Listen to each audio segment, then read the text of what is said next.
The following production is part of the We Be Geeks podcast collective.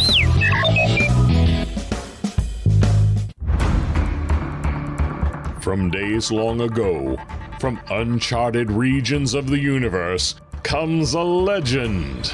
The dream that came through a million years, that lived on through all the tears. It came here, the Fandom Nexus. Fabulous secret powers were revealed to our host as he plugged in his microphone. I have a podcast! Here he is, your Spider-Pan, Jeremy.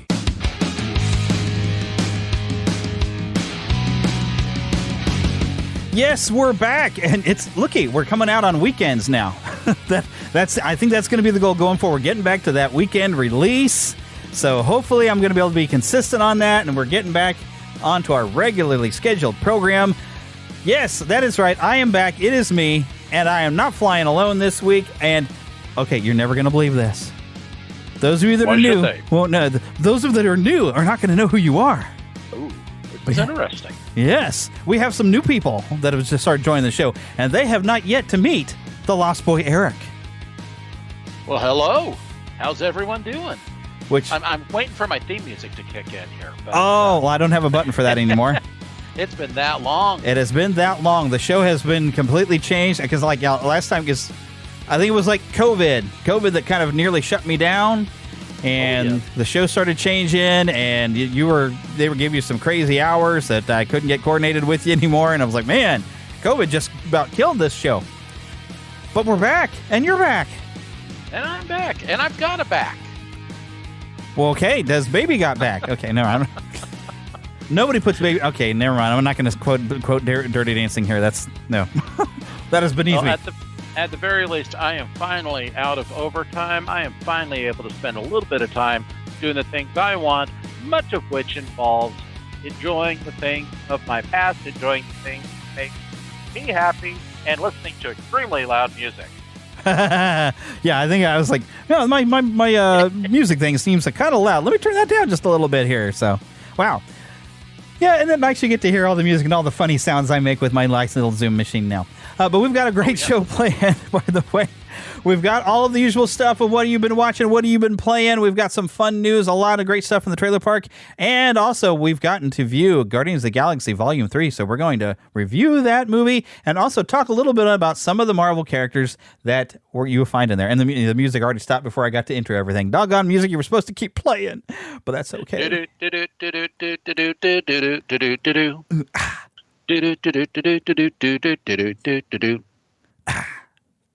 Something like that. Yeah. Or was I supposed to yell Mortal Kombat? Because we were almost there. I almost was going that direction. Yeah, I heard it rhythmically, but I was like, are we going there? Are we going there? Are we going there? Meanwhile, everyone listening is saying, finish it. Exactly. Oh, my goodness. Well, you want to know what I've been playing or what I've been doing? You want to hear the whole 2.5 years worth of stuff? Or oh, my. Well, I know I haven't had a particular thing that I've been watching, and the only thing I can talk about that I've been playing is, like, I'm still playing WWE, but I have started playing Skyward Sword, which I think I mentioned last week anyway. But I know the big thing you've been playing that I want to hear about, Jedi Survivor. Oh, who wants to hear about Star Wars stuff? You know, Star Wars is not exciting. Yeah, Star Wars isn't enjoyable anymore, is it? It was this old independent film back in the 70s, you know. Made a couple of dollars. Yeah. A couple billion. I mean, goodness. Yeah. I have been playing Jedi Survivor, and if now's when you want to talk about it, I can talk about it. Heck, fire! Yeah, this is when we usually talk about our games. All right.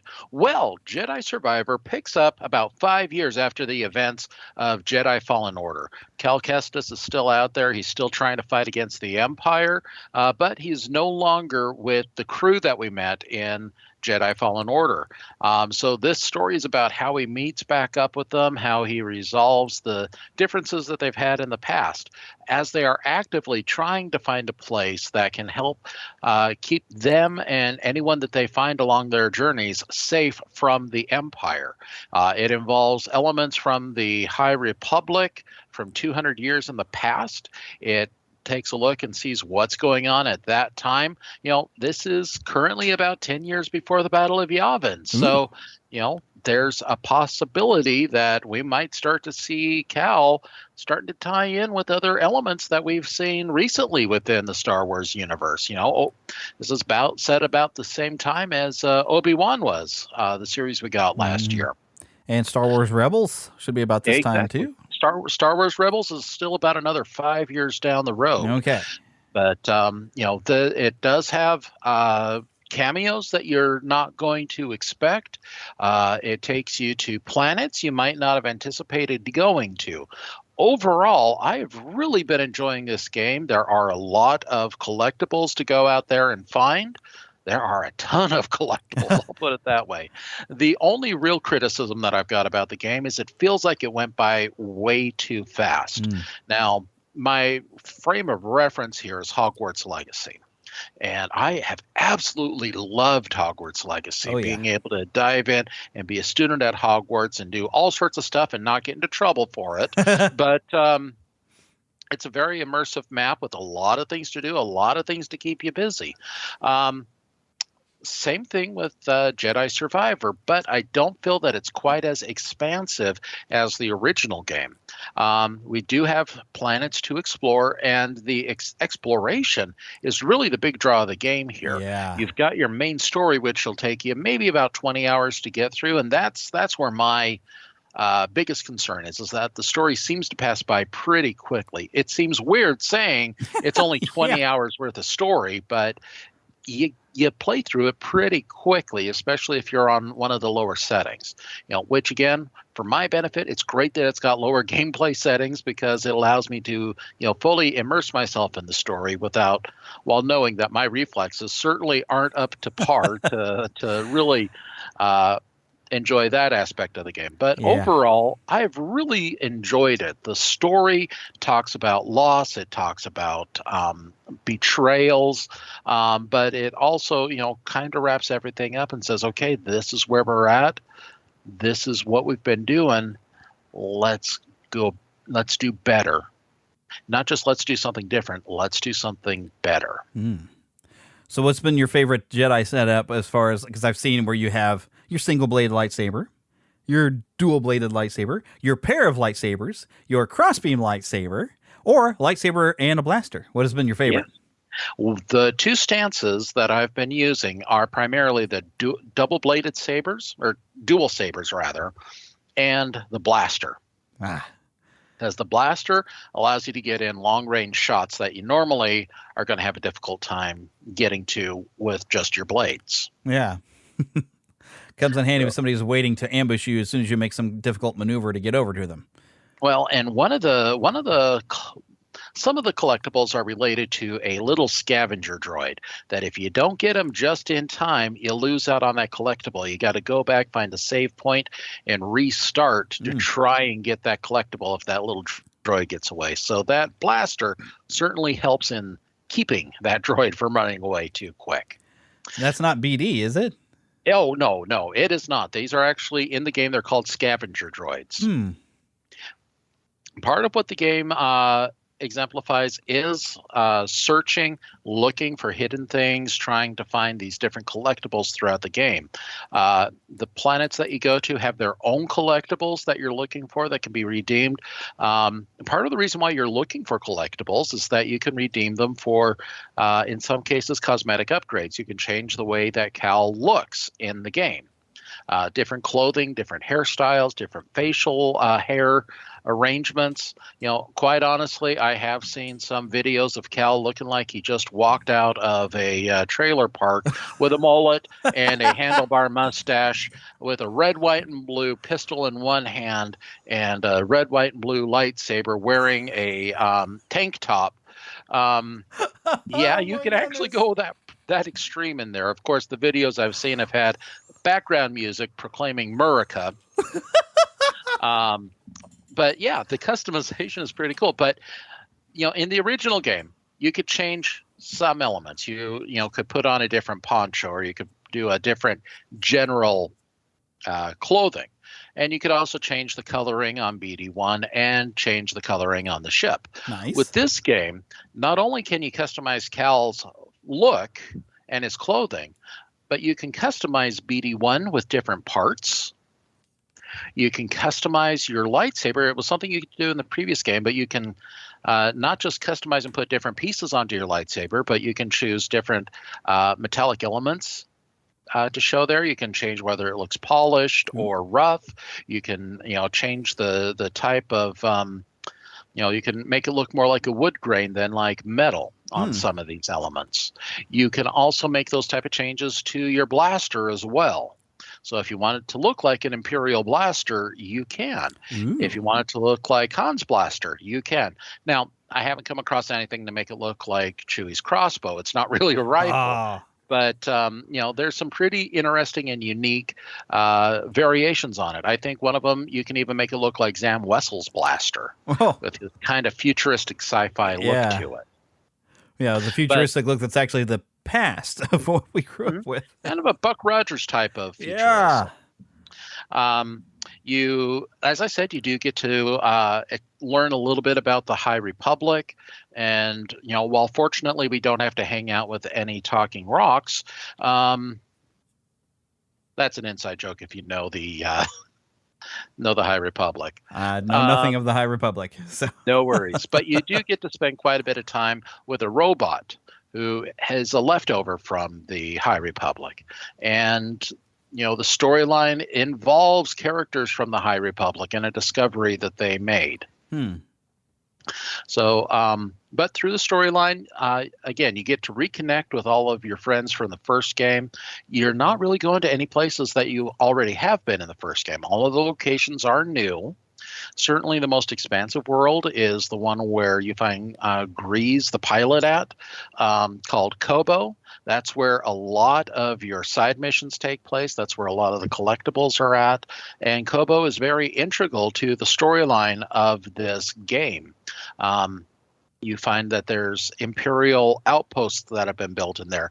It's actually got a Lucre Hulk from the Clone Wars staffed with not BD droids, but B1 droids. Yes, I've been hearing about battle droids are back. Exactly. I'll tell you, there's nothing like climbing along a cliff towards the first part of the game, and you start to hear the Roger Rogers, and you hear, these B1 droids opining about, this is a wonderful view. I think if all I ever had to do was look, I would choose this view to always look at, right before you slice them down. It's got its own menagerie of creatures that you need to battle against. And you might even run across a Rancor or two. Yes. I've heard there are some optional bosses that you can take on. There certainly are. Yes. Again, there's a lot to the game. The story I felt was just a little... I'm not going to say it was shallow. It wasn't quite enough. I would have loved to have more story, or at least add in, another, 5 to 6 hours worth of content around the story, which I would have loved. Yeah. But again, you get to visit some places where maybe we've seen on screen in the past. You get to visit some places that, we've never been around before. And, maybe we'll get to see some places that the Empire later blows up. I don't know. I'm not going to spoil any... I guess I kind of spoiled something there, but I'm not going to, give it all away.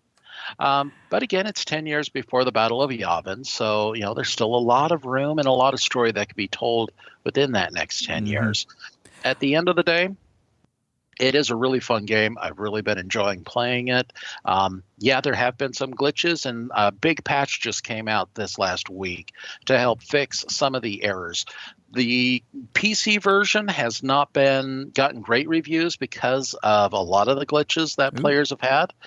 I, however, have been playing it on a PS5, and the worst that I've had is I've gotten stuck in a spot, had to completely reboot my system, and just started off at the last save point that I was at. So I just had to make up a little bit of lost ground. But overall, it's a lot of fun. And again, once you get swinging with your lightsabers... That's all we really want to do anyway, isn't it? Exactly. We just want lightsabers. We want to cut stuff up. We want to melt doors. I mean, come on. And we're not going quite as far as the Force Unleashed with your Force powers, but it builds upon the powers that you gained in the first game. You find new and inventive ways to use your powers. and really kind of change your perspective on some things. It also introduces a grappling system. Almost from the very beginning, so you're not just doing your platforming traversal. You can, be just like Nathan Drake and grapple from one spot to another. Nice. In fact, my kids kind of mentioned, "Is this Uncharted set in Star Wars?" I said, "Well, kind of." But it's not necessarily a bad thing. No, definitely not. But overall, I've really enjoyed the game. I've had a lot of fun playing it. I'm having a lot of fun going through after completing the story mode and finding all of the little collectibles around. It's a definite must play for me, and it's something that, give me once I'm through with this, I'm going to give it a few months. I've got Tears of the Kingdom to look forward to playing, but I'm definitely going to revisit this game again in the very near future. And I'm waiting because I'm trying to pay off some debts before I go and spend money on games again. Although I might not wait that long. It may not be that long before I have to just jump on it like, I want to play this thing. So we'll see. Maybe there'll be a sale soon. Probably not. Hey, you never know. Usually about 6 months down the road, there's a nice drop in the price. So given about 6, we'll be looking at Christmas time in 6 months, Of course, that's also true. About the time I'm expecting the Final Fantasy VII remake, the next part of the remake series. And that is big on my Christmas list right now. You mean Spider-Man 2 isn't? Oh, that too. But I wasn't sure if that was going to be in the fall or, That's going to be like September-ish from what I'm hearing. Yeah, so the fall. So I can have that one. And then when I'm done playing with that one, I'll be ready for Final Fantasy VII as the next part of the remake, which I don't remember what this is called. Because Reunion was the last one I think I got that was a remake of Crisis Core. I forgot what the next one's called. Oh, my goodness. But I am definitely looking forward to that one. So that's my Christmas list. I've already told people what my birthday list is. So far, I haven't had any takers. And we're getting close to my birthday here, y'all. But there is this big Spider-Man exhibit coming to Union Station that will be opening on the 26th this month, my birthday. And I want to go, and somebody needs to take me for my birthday, at least that weekend. We'll see what happens. I don't know. I'm hoping, because they're going to have stuff from the movies there and stuff from the comics, just all kinds of neat stuff. I'm like, I got to go. So I'm hoping for that. That's my big Spider-Man thing that I want. I want something for my birthday. My anniversary is that same weekend too, y'all. So because somebody needs to go. I don't think my wife would appreciate it for an anniversary thing. Hey, we're going to go see the Spider-Man thing for our anniversary. Why? So I've tried. Tell her that they'll have spiders on exhibit, and it'll help her with her classwork. Sure. Help to get her students interested in insectology, and there we go. True story. Actually, in between my junior senior year in high school, I went on with the Oddfellows Rebecca's Lodge. They sent me on they called it a pilgrimage to the UN, and we got to travel a lot of different stuff. And one of the things I did go to is the Smithsonian, and at that time they were having a spiders exhibit sponsored by Marvel Comics. So there was a lot of Spider-Man element stuff in there, but they were just showing how the neat things spiders can do and everything, which gave me a bit more of an appreciation. However, I did not appreciate the brown recluse I found in my bathroom this morning. I smashed him pretty good with some toilet paper. Oh, goodness. Yes. Don't like those in my house. Anyways, I think it's time we go to some news. Sounds good. That's the wrong button. If it wasn't for me hitting wrong buttons every week, y'all would start to miss it if I didn't hit the button. Except for usually I hit the trailer button instead of the news button.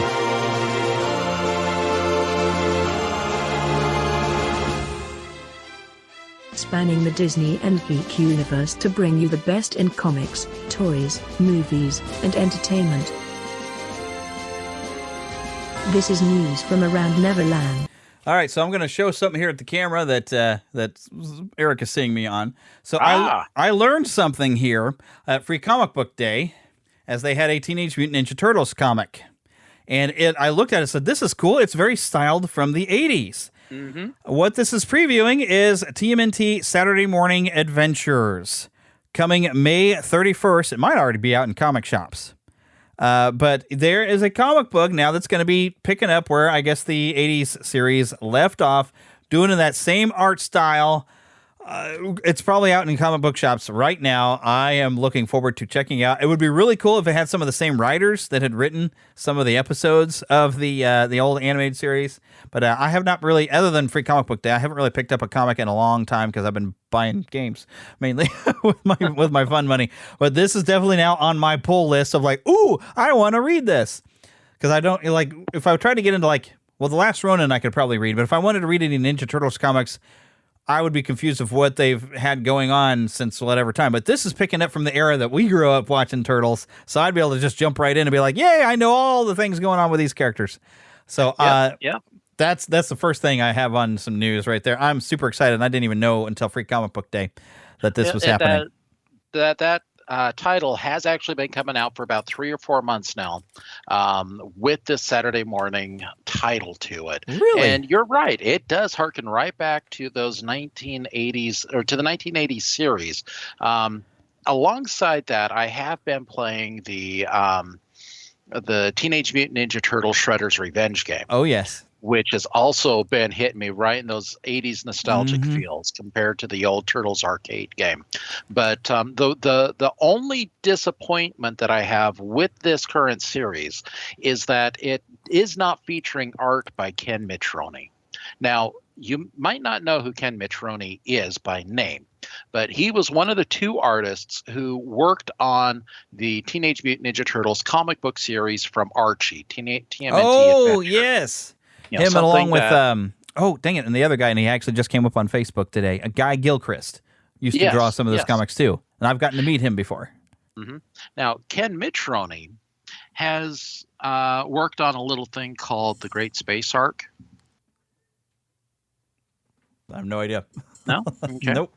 He also worked for a little company called Pixar. Oh, okay. Helped design like a guy named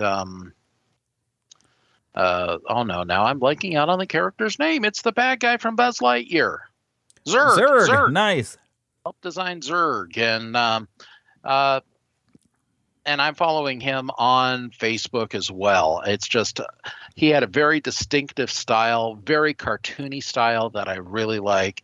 He's been posting pictures of his Turtles art that he's doing as commissions, and it's hit me right there in the nostalgic feels of this was 1989, 1990 for me, and maybe I was in high school and maybe the TMNT adventure books were a little below my reading level, but this stuff just hits me right back in those feels and gets me back into my youth, and I'm so glad to see that IDW, I think is who's publishing these books, has picked up on that nostalgia and is actively working to draw in old-time fans with this art style, with these stories, and with these characters, being very much in tune with the characters as they appeared on the 1986 series. Yeah, and I would really love it if Archie still owns the rights to it, but if they would just re-release in like some books, some volumes of the old Ninja Turtles Adventures comic, I would be so happy.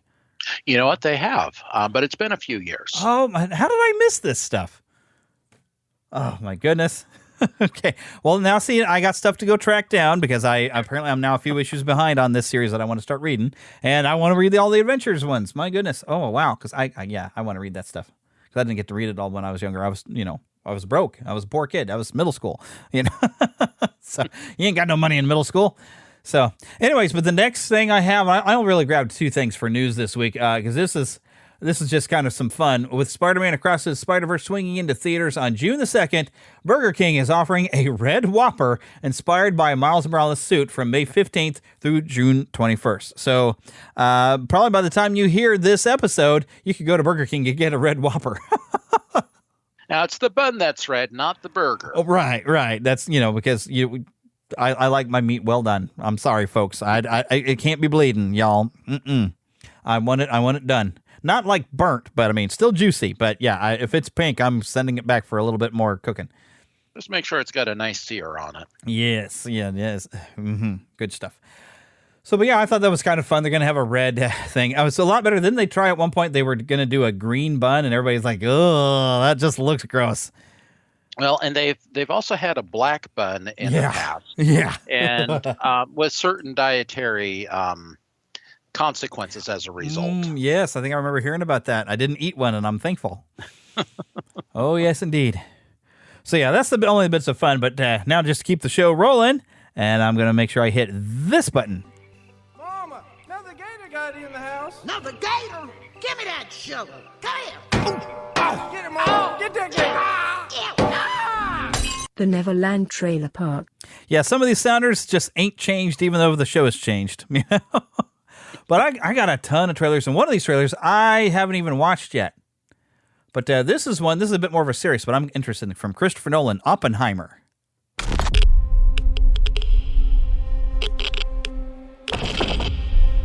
This is a national emergency.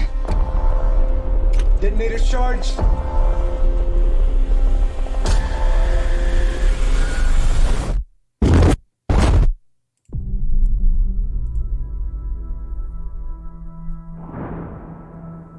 We're in a race against the Nazis. And I know what it means if the Nazis have a bomb. They have a 12-month head start. 18. How could you possibly know that? We've got one hope. All America's industrial might and scientific innovation connected here. A secret laboratory.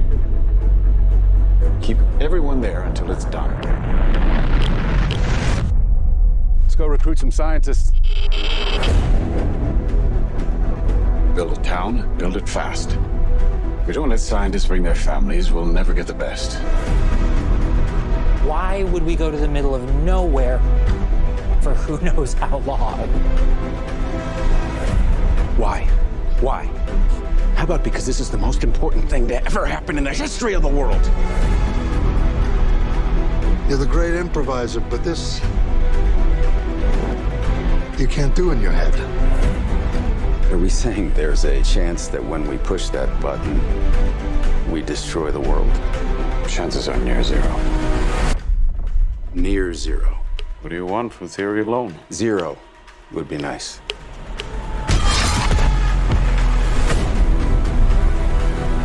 This is a matter of life and death. But I can perform this miracle. World War II would be over. Our boys would come home. That's happening, isn't it? The world will remember this day. Our work here will ensure a peace mankind has never seen.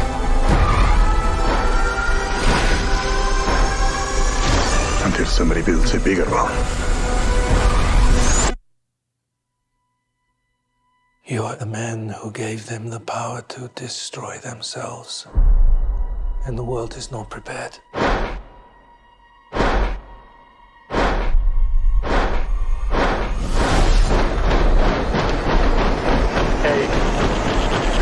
7, 6, 5, 4, 3. Truman needs to know what's next. 2. What's next? 1. Oppenheimer is coming July 21st.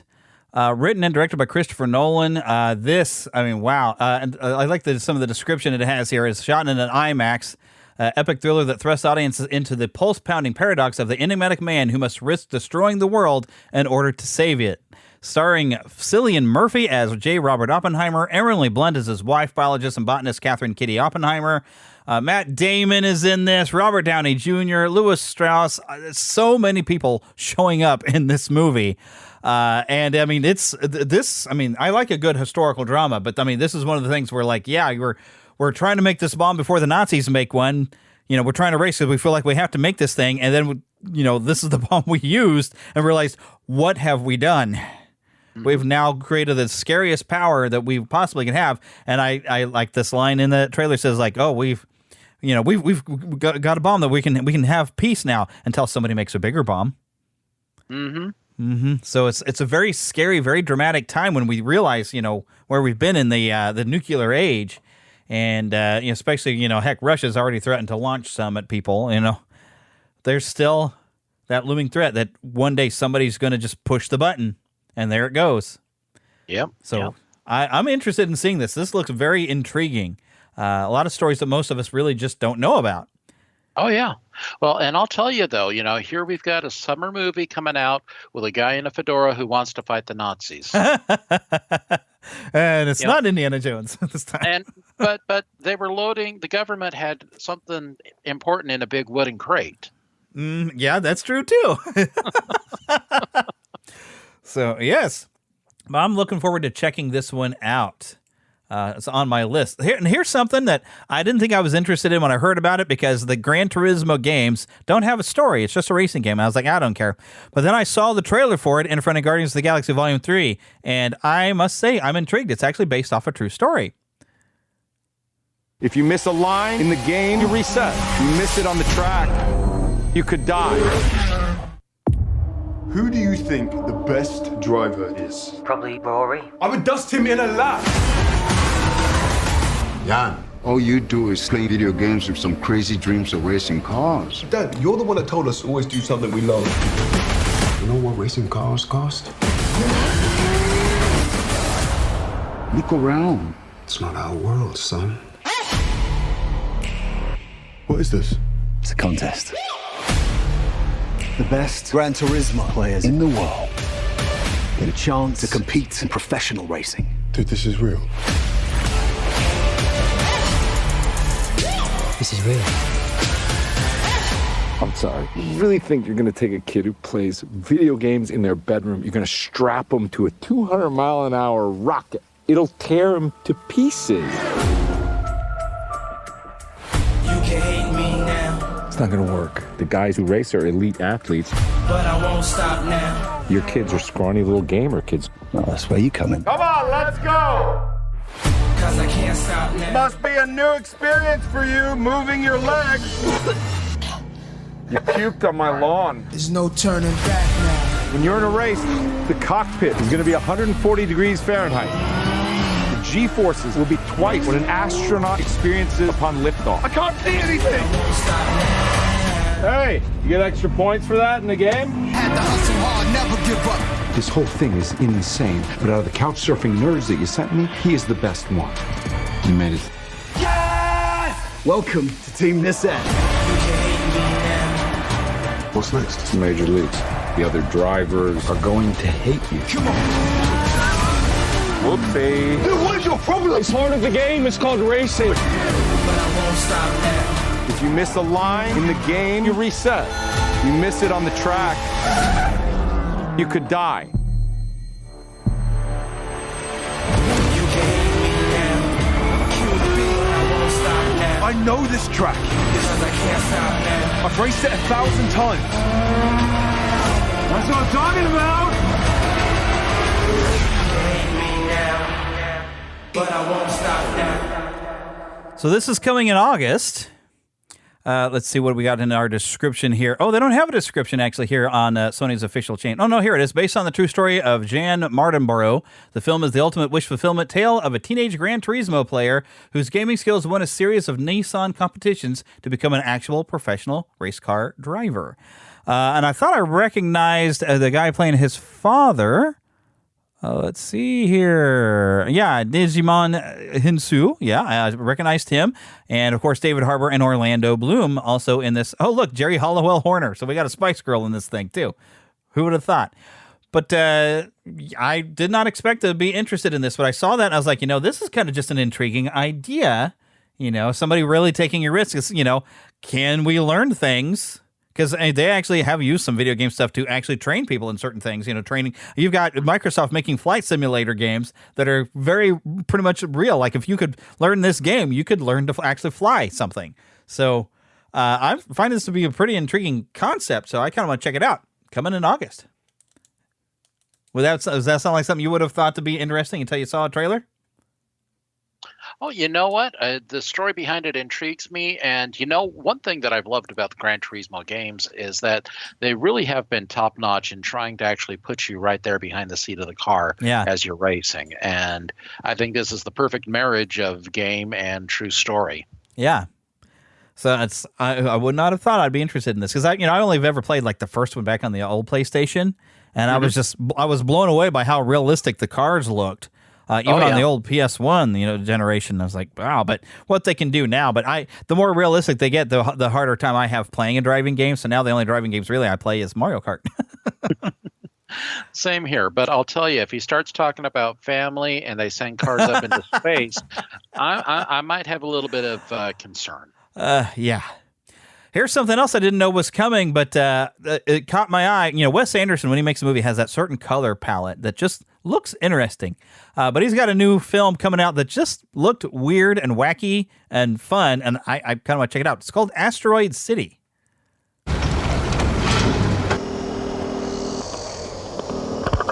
You're not here. We're not there. The car exploded. Come get the girls. I have to stay here with Woodrow. I'm not the chauffeur. I'm the grandfather. Where are you? Asteroid City, Farm Route 6, mile 75.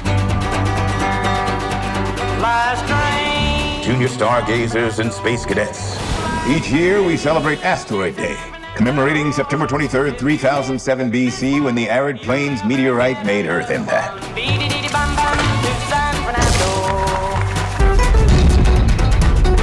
Holy Toledo, that's Mitch Campbell. You were very good in the one about the tramp in the brothel who gets amnesia and becomes a pediatrician. You were very authentic. Actually, maybe my favorite character I've ever. I don't know why nobody else liked it. Oh. What do those pulses indicate? What?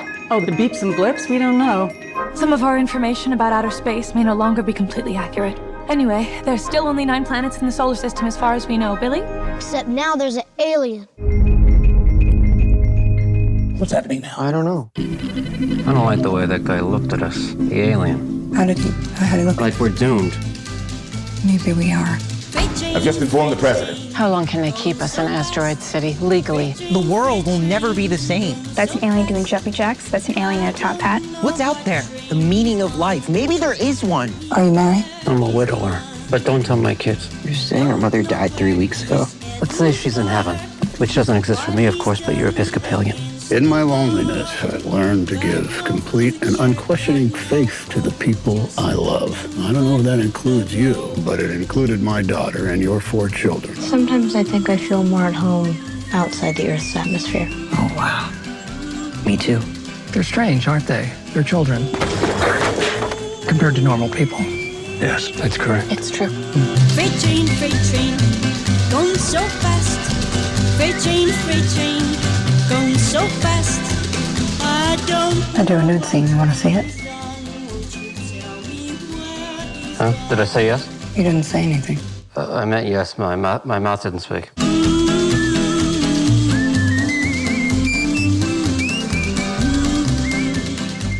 So this is coming June 16th. It just has that weird Wes Anderson style.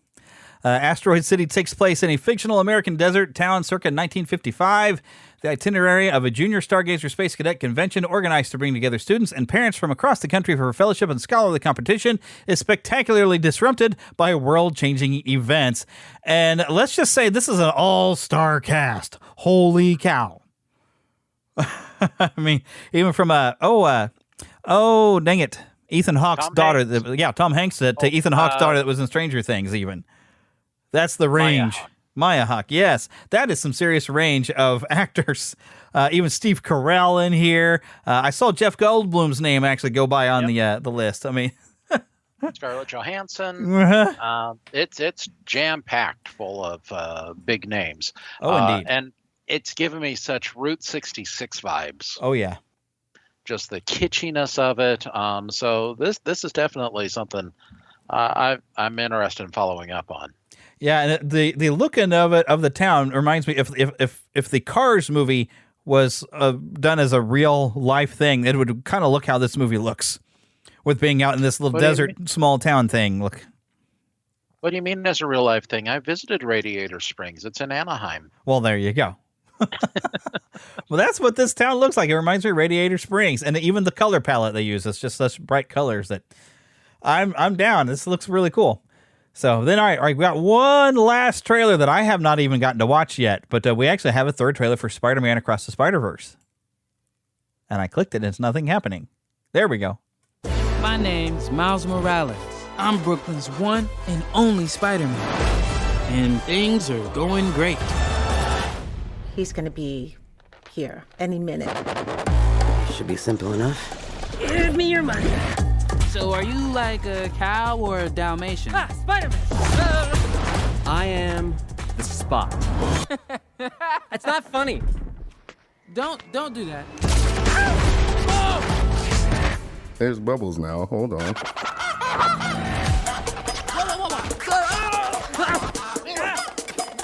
I don't think I want this costume anymore. Ah, in a minute. I wrote it all as one word. It's cute, right? The youth.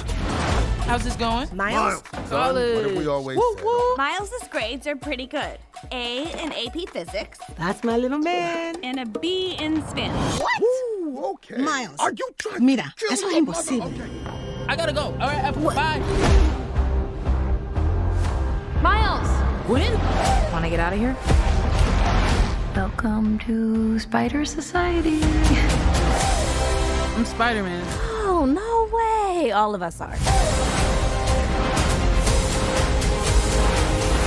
Meet Miguel O'Hara. He's like a ninja vampire Spider-Man, but a good guy. Plus, he's like such a good leader. Miles, there's moments in our stories that are the same for all of us. Some good. Did you bring our baby to another fight? I knew I was going to regret making her that web shooter. You asked me not to, so I didn't. I wouldn't. Some bad. You have a choice between saving one person and saving every world. To me, that's an obvious choice. Send me home. I can't do that. I can do both. All stations, stop Spider-Man. You? What, me? Miles! Everyone keeps telling me how my story is supposed to go. Nah, I'm gonna do my own thing. Can this day get weirder? I guess it can. There's nowhere to run. Sorry. My bad, everybody. There was somewhere to run. June 2nd, Spider-Man Across the Spider-Verse, the next animated film from Sony Pictures. And we got some description here from Sony. Pardon me while I burp my cherry 7-Up. Miles Morales returns for the next chapter of the Oscar-winning Spider-Verse saga, Spider-Man Across the Spider-Verse. After reuniting with Gwen Stacy, Brooklyn's full-time friendly neighborhood Spider-Man is catapulted across the multiverse where he encounters a team of spider people charged with protecting its very existence. But when the heroes clash on how to handle a new threat, Miles finds himself pitted against the other spiders and must redefine what it means to be a hero so he can save the people he loves most. Basically, this is Flashpoint Paradox, what I'm predicting here is his father is going to be killed, and he's going to try to want to save his father, and that will, cause ripples and serious destruction and possibly a new villain out of there. And I'm predicting that Miguel is going to have been right, and this will be a heavy lesson for Miles to learn. That's what I'm predicting, but who knows? I could be wrong. Maybe they'll do something slightly different, but it really reminds me of the Flashpoint Paradox. Mm-hmm. Yeah, I definitely hear you, though. But I'm excited to see what they do with the Spot. Yes. They've really taken an interesting angle with that. But, I want to know when does Paste Pop Pete get his due? We've had movies with the Green Goblin, Dr. Octopus, and now the Spot. When does Paste Pop Pete, finally emerge and get to show his grandeur? Alongside Stiltman.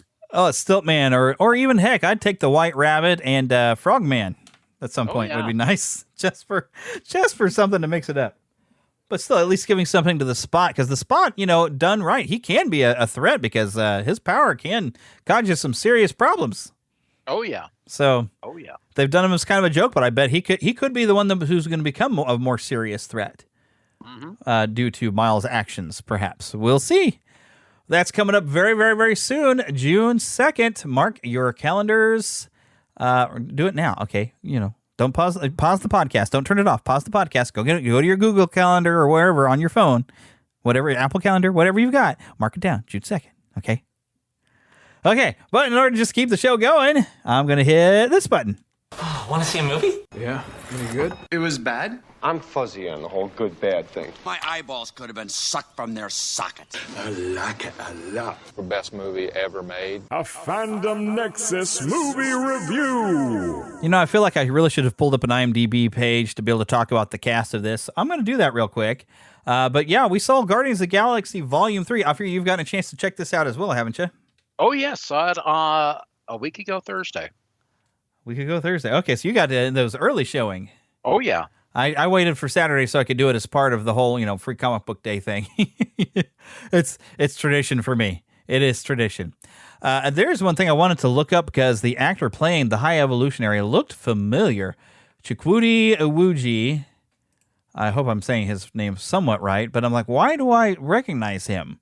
So I've been meaning to look this up, and I had not done it. So he's known for John Wick Chapter 2, but I ain't seen that. When They See Us, Designated Survivor. Let's see. I'm looking for something that I've actually seen that he has been in. And so far, I'm not seeing anything. But why did he look familiar? Because I have not, I've only seen one John Wick movie, and I watched it when it was edited. Oh, he popped up as a character in a Doctor Who back in 2011. Maybe I've seen him there. That might be it. So, but I'm pretty sure I saw him in News of the World with Tom Hanks. I don't think I saw that one. I didn't. I remember. I think I even talked about the trailer, perhaps in the podcast back at the time, because I remember seeing but I don't think I actually watched that movie. Was it good? Yeah, I enjoyed it. So I'll have to take a look into that. But overall, though, Guardians of the Galaxy Volume 3, my wife didn't get to go with us because she didn't want to go to Free Comic Book Day. I was basically telling her this is Toy Story 3. Where you're taking some of the humor that you got from the previous two movies and making a slightly darker, more emotional story that you will laugh, you'll cry, you'll applaud when the credits start rolling, because that's what happened. It's pretty much that level where, like, is this the best of the series? Maybe, but I had more fun watching the other two because this one really tore my heartstrings all over the place. At various different times. We've got a great story here. We've got even a character that I'm not that familiar with, but I did dig some research, and I'm going to share the information with y'all about who the High Evolutionary was, and also some backstory of at least the film version of Rocket, which I believe does have some differences from the actual origin of Rocket from the comics. But getting into those, it's been nice seeing characters that I'm maybe familiar with from, I think, the Avengers animated series from that was the Earth's Mightiest Heroes. I think the High Evolutionary might have popped up there, and I feel like he was mentioned or popped up somewhere, maybe in the X-Men in the 90s, like in the later seasons. I don't know. But it's very possible. It's very possible. But the High Evolutionary pops up, and he's one of those guys. He's one of those names that gets mentioned, even if you're only reading Spider-Man. He'll pop up somewhere like Thanos, and to get to see him fleshed out, and oh my gosh, with a very manic performance, ranging between the almost caring when you look at some of Rocket's origin to the madness of things not going his way, and boy, he was just scary in his own way. Very different from, oh golly, and now my brain just went out the window. Yeah, very different from King, where King is a very calm menace. I wish the actor hasn't messed up because I would like to see him continue playing this role because he was very, very scary without being over the top. But this guy, to be a contrast character, he was just rage and insanity, but oh my gosh, that made him scary. He did it just right. It wasn't over the top. It was just enough to be, we got to stop this guy. Because this isn't a story where we're like, oh, we've got to save the galaxy from this great threat. It's we want to save our friend, and oh my gosh, this guy is our problem of keeping us from saving our friend. By the time they get to it. And really, it was just a great ride.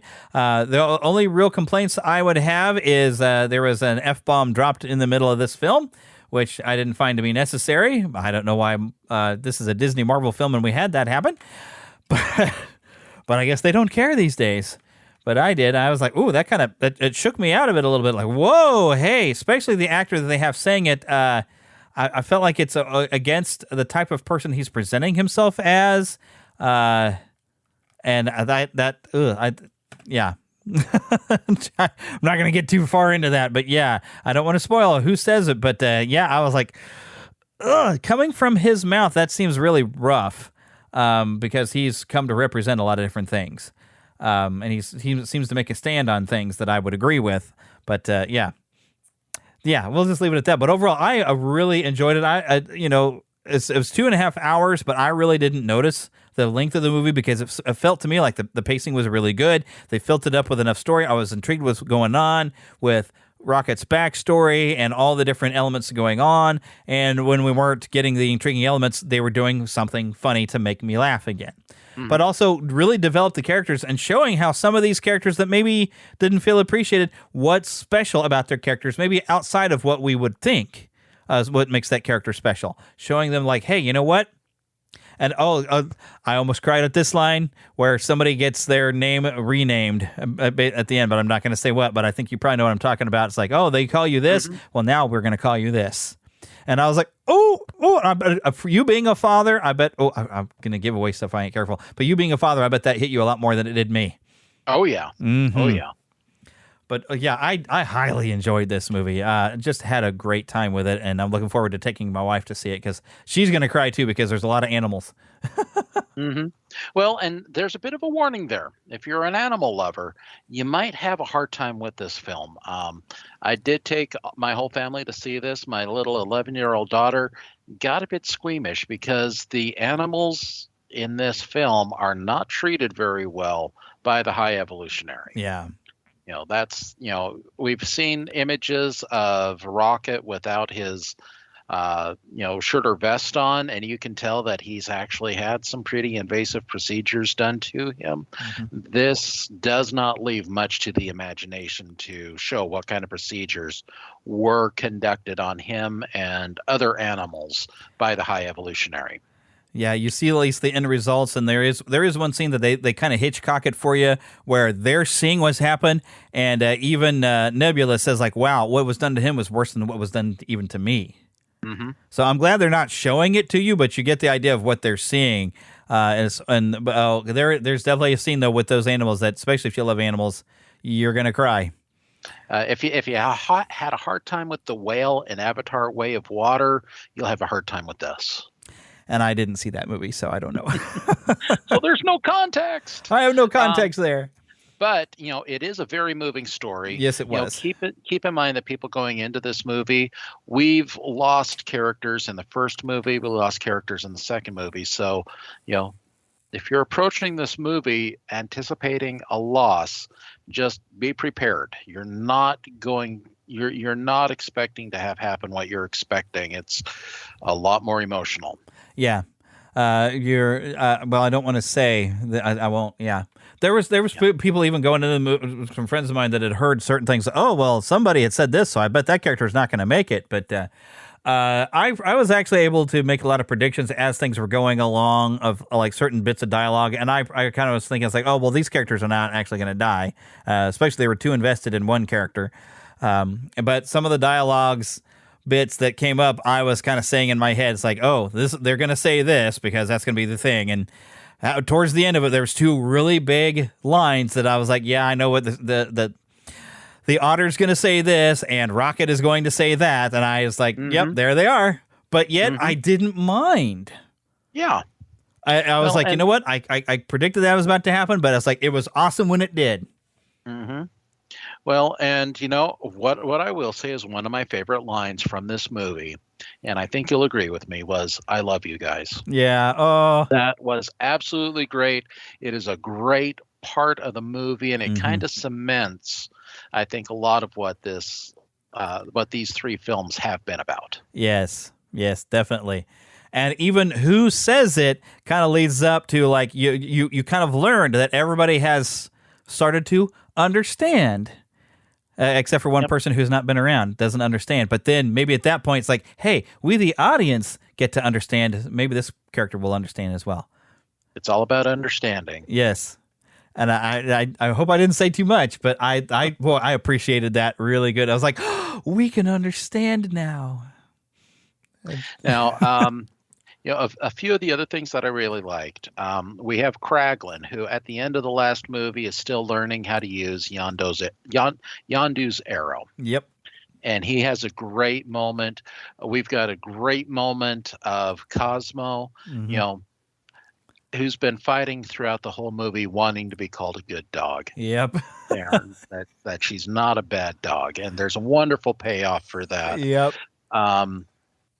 there's and we get to have some fun with it too. Nathan Fillion shows up in a cameo, he is just eating the scenery with every scene that he's in. Secretly I was hoping that he would join the Guardians, and realize that whatever job he was performing as the character in the movie was not worth it, and he just joined the Guardians. Maybe there's a chance for in the future. Of course, I was always hoping he'd be Simon Williams in disguise, but what can you do? There was all that talk that he was going to be Wonder Man, and I don't know what happened about that. But But overall, it is a fun movie. Just be prepared for some dark content from it. Yes, indeed. And it is closing out a trilogy. So you are going to have highs, you're going to have lows. And, we do know that going into it, that this could be the last time we're seeing some of these characters. Yeah. But with that said, the way that the movie ends, the note of one of these two, actually both of the post-credit scenes, does leave you on a good note, let you know that things are moving in a very new direction. And we'll have to see what happens with that. But I was satisfied with both of those scenes. Neither of them were a admonishment from Captain America saying that we need to be patient. Thank goodness. Yeah, they were both just like, oh hey, we're gonna do this and we're gonna do this, and I'm looking forward to see what they're gonna do with Adam Warlock in the future. Yes, definitely. Adam is definitely an interesting character. It's very interesting the way that he was brought about. Of course, he was teased in the last Guardians movie. And the way that they approach his character and just mentally where Adam Warlock is at is a very interesting arc. Yeah. Because he's got a lot of things he learns and he grows throughout this movie and lands where he needs to land and learns some very valuable lessons and starts to become the Adam Warlock we're a bit more familiar with. Mm-hmm. But after some big slobber knocker fights. Oh, yes. And of course, because we've got to have some and speaking of slobber knocker, I will say that this movie is kind of gross at times. There is some nasty stuff flying around, and heck, there's even a place they go to that is completely made organically, and imagine when you push a button, it is this fleshy gooey thing that you have to push. That's the button. Stuff like that. Instead of cameras, there's actual eyes. Yeah, so be warned. There's some bits that are probably be a little scary. There's a reason why it's PG-13. I wouldn't bring younger children there because it's a little scary, I think, for them at times. There's some big nasty monsters that maybe are not as monstrous as you think. But yeah, so I'm like, maybe they earn the PG-13 a lot of this. How did your 11-year-old handle some of that? She spent a good deal of the movie on my wife's lap. There you go. So, it definitely was a bit rough for her. The older two, who are 15 and 18, I can't believe my oldest is 18. I'm getting old. Yeah. Had to enjoy the movie. They had a good time at it. But yeah, the 11-year-old, she had some difficulty with it because of, the scenes involving animals and, but I will say this. I agree with you. This definitely is Toy Story 3, but there's also one significant Toy Story 1 element. And that is? Involving spider legs. Oh, yeah. I can see that. A tribute to the Thing, I would guess. Yeah, which although Philip was saying that he's seen those characters before, and I was even trying to think like the weird brown little furry creature looked familiar to me. Like I know I've seen this in a comic, but I could not think of what that little critter was. Yeah, well, Lila, Teefs, and Floor, who are the three other animals that Rocket basically grows up around, do appear in Rocket's history in the comic books. Okay, which we're actually going to discuss. Heck, why don't we just dive in? Because I went and I looked up on Marvel Fandom. Dr. Herbert Edgar Wyndham was a brilliant Oxford-educated scientist and a cosmic philosopher with an obsession for understanding the complexities of evolution. His journey began with a desire to explore the mysteries of the human DNA, which led him to create a serum that transformed him into the High Evolutionary. So now I found that to be interesting. He is human, and you look at the character in the movie and you figure, okay, he looks like he was human, but we've seen a lot of humanoid characters that are from other planets. So I didn't know what they were going for, if he was going to have ever been from Earth in the movie version, but they did keep the counter-Earth concept, which is a parallel world that he created, trying to create a paradise for his new men, which his new men is where he's he uploaded animals giving human-level intelligence, as it says here, which is pretty much what he's doing in this film. But we just didn't get Bova the cow woman at Mount Wundagore. Yeah. So, excuse me. Yeah, there's definitely, because he's got his Citadel of Science, and I guess Mount Wundagore, I guess might have been his ship. I guess.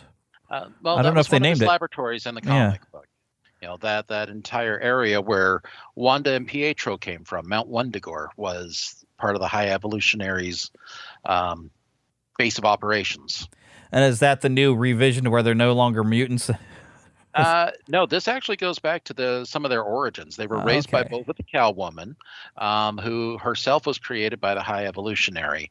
And Mount Wundagore is where the High Evolutionary conducted his experiments on Earth before creating Counter-Earth. Huh. Well, there you go. But they did some different things for a look. As you look how he's in the comics, he's kind of got metallic arms and legs and kind of very pinkish purple. Look, oh yeah, here's the section on the Maximoff twins. However, at that moment, a pregnant woman, Magna, gave birth to twins Wanda and Pietro on the mountain in the Citadel, and Chthon's power touched them, giving them a conduit into the world. The twins would grow to become the mutant superheroes, the Scarlet Witch and Quicksilver. The High Evolutionary's new man, Bova, first tried to pass the twins on to Robert Frank, whose wife had died in childbirth, before giving them to a Romani couple who had lost their own children. So yeah, he's got a long history, and of course I don't go and read all this out to you, but you definitely can look into. He's got a history, and sometimes he is somewhat paired. Like he's not necessarily a threat, and the Avengers have worked with him. I was seeing some stuff like he's not always that bad. He's just a little bit of a mad scientist, and really has some ethical issues, which we are definitely on display in the film. Something he does that you're just like, no, what are you doing? This is horrible. And Yep. We'll just leave it at that. But very nice to get to see kind of a lesser known character where I was only familiar with the name, the High Evolutionary. I knew he existed, but I didn't really know a whole lot about him. And so it's nice to be able to see him presented in a movie and gives me a chance to go look in on the character. But also, I wanted to know a little bit more of the origin of Rocket Raccoon, who is interesting. The first paragraph tells you how some of this is different. So Rocket Raccoon is a genetically and cybernetically enhanced raccoon turned freelance mercenary turned member of the Guardians of the Galaxy. He is considered to have one of the best tactical minds in the galaxy. He hails from Half-World in the Keystone Quadrant, where scientists were able to turn animals into sentient beings. Alongside his friend and partner Groot, he travels the galaxy picking up bounties. Now, they do give an origin story for him, and I'll go ahead and I'll read that to y'all. Centuries ago, a group of alien humanoids settled the largest planet in the Keystone Quadrant star system. They built a complex to house and treat the insane, recording their medical observations in psychiatric diary. When the Shrink's funding was cut, they abandoned the project, but not before they created a staff of robot stewards to provide for the humanoids. They then separated the quadrant from the rest of the galaxy with an impenetrable force field. When a nearby star went nova, ensuing radiation gave sentience to the robots, who quickly chafed at the illogical directives of the humanoids, or loonies. Seeking to end their servitude, the robots used genetic engineering to give intelligence and awareness to the animals that had been left as companions for the patients. They charged the animals with patients' care and protection, then relocated to the far side of the planet, which they proceeded to strip bare through the industrial endeavors, one of which was construction of a vast humanoid spacecraft called SHIP. The half-industrial, half-verdant planet became known as Half-World. The animals continue to care for the humans, and the robots provided a lot of equipment, weapons, and parts for toys. The psychiatric diarrhea left by the physicians, now known in legend as the Shrinks, became an indecipherable icon called Gideon's Bible. Toys played an important part in Half-World society as entertainment for the loonies. Without toys, the loonies lapsed into a deep melancholy, so the animals made certain nothing interrupted production.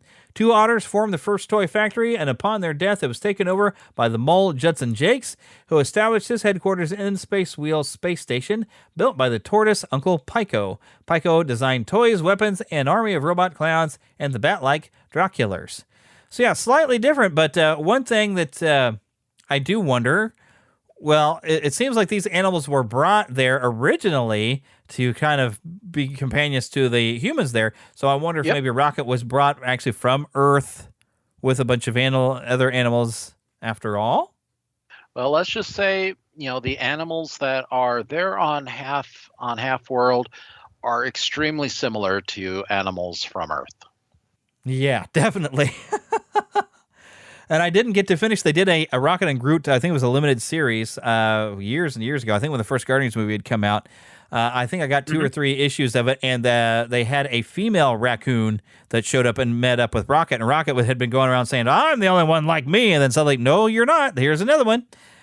And I didn't get to finish reading that series. I'm really kind of curious what all had went on, and I wondered how much of that series actually helped to inspire some of the story that we saw in the film. Oh, but here we go. I just saw something. Rocket Raccoon flew to the cuckoo's nest where he discovered that Justin Jakes has not only stolen Gideon's Bible, but has also kidnapped Rocket's girlfriend, Lila, as well.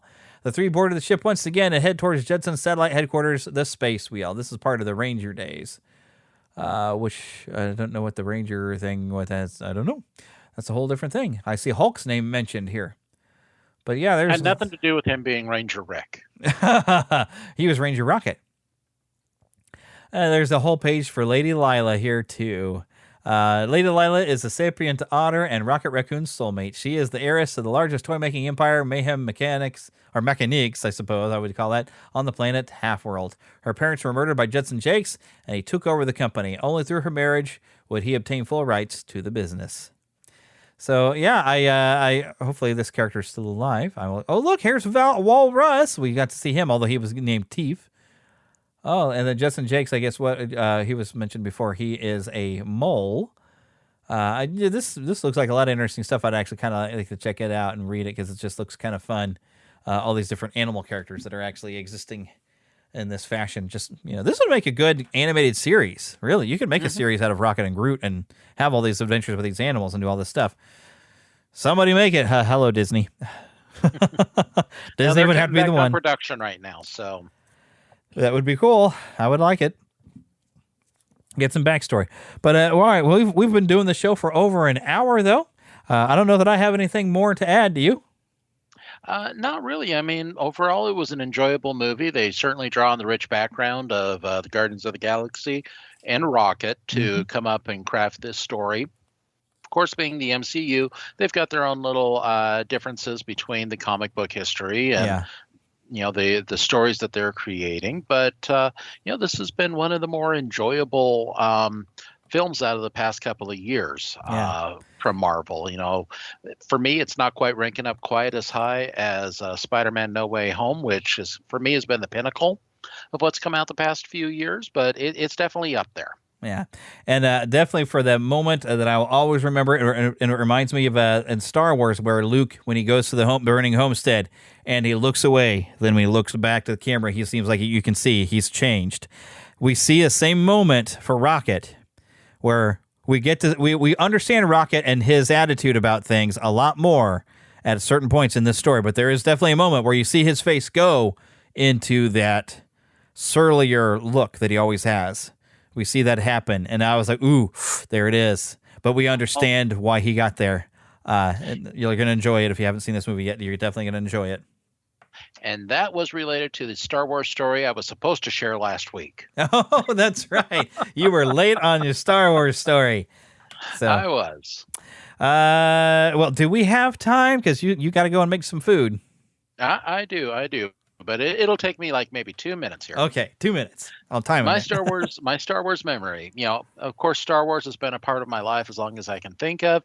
My parents told me that they had me in the back seat when they went. I was literally in the back seat, not that they had me in the back seat. Anyhow, I was in the back seat when they went to go watch Star Wars at a drive-in theater. So I was right there from the very beginning as a little 2-year-old tyke.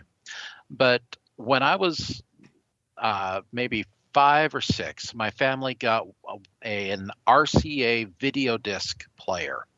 And one of the movies that they got was Star Wars. So, of course, 5 years old, Empire Strikes Back had just come out. I'm right at the perfect age. And we get to that part in A New Hope where Luke is there. He sees the bodies of Uncle Ben and Aunt Beru. Okay, and that was enough for me. There's skeletons right there. I don't know if I want to watch this show with skeletons. But I was able to get past it, and I've loved it ever since. Oh, indeed. Yep. I don't know why, but that never really bothered me that you could kind of see their bodies. I was just like, oh, man, look what they did. Even when I was little, I don't know why that didn't bother me because I never really liked gore. Well, maybe it was just because of that bounty hunter who has to be warned no disintegrations. Yeah, that came later. All righty, but we better wrap this thing up here. So make sure you visit the website, neverlandpodcast.com. And right in the middle of the front page, you can see my podcast reviews. Hey, you can leave us a review right there. Also, if you happen to be a podcaster, you want to be able to get your reviews from around the world and get them collected from every source, they will collect your reviews. They'll email you when you have a new one and then send it to you so you can know what's going on. I've even got it rigged up where you can see some reviews actually on the website. So make sure you click on that. I do get a little tap whenever you do that, so I get like a penny or something. I don't know. But it's really inexpensive. It's a really great deal. But we always want to remember to thank Karen Kennedy, Ricky Pope of Christian Nerds Unite, and Darren Wilhite of the Will and Height and Wall Show for their help in creating our opening. Don't forget you can send us an email, podcast@neverlandpodcast.com. If you didn't get a chance to send a Star Wars story, you know what? I'll still take some. You go ahead. We are, of course, still on Twitter at NeverlandPcast. Facebook, of course, you can find us if you search for Neverland Podcast. Now, I have been mentioning that I'm probably doing a little bit more with the group than I am the regular fan page because with a group, I can post as myself. The other one, I can't just share something I see on Facebook directly to the like page. I have to go and log in as the podcast, and then I have to go grab stuff. So they've made it complicated, and I don't like it. But we have a group in there that you can join. Let's get some interaction, some conversation going. And also, of course, you can still become an official Neverlander on the website by going and becoming a Lost Boy or Pixie. And why do we have Pixies? Because the girls are too clever. They don't get lost. And don't forget, we have a Patreon, patreon.com/NeverlandPodcast. You can find those links for Patreon. Also, our store where we have shirts. I got a bunch of shirt designs that I have planned. I just have not gotten around to doing. I've been kind of busy. And when I get home from work, I like to play games.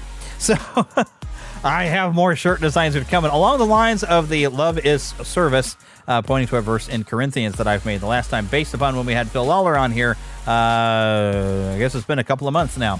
I have a lot more shirts that I have planned from that. So I kind of like that we've gotten our different way, and I can make Bible verse shirts now, and hopefully y'all will enjoy those as well as I have enjoyed making them and wearing them. But now, as we have to say at the end of every show, and I don't know, Eric, have you gotten to participate in this yet?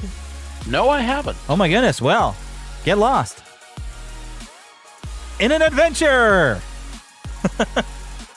We'll see y'all next time. Bye.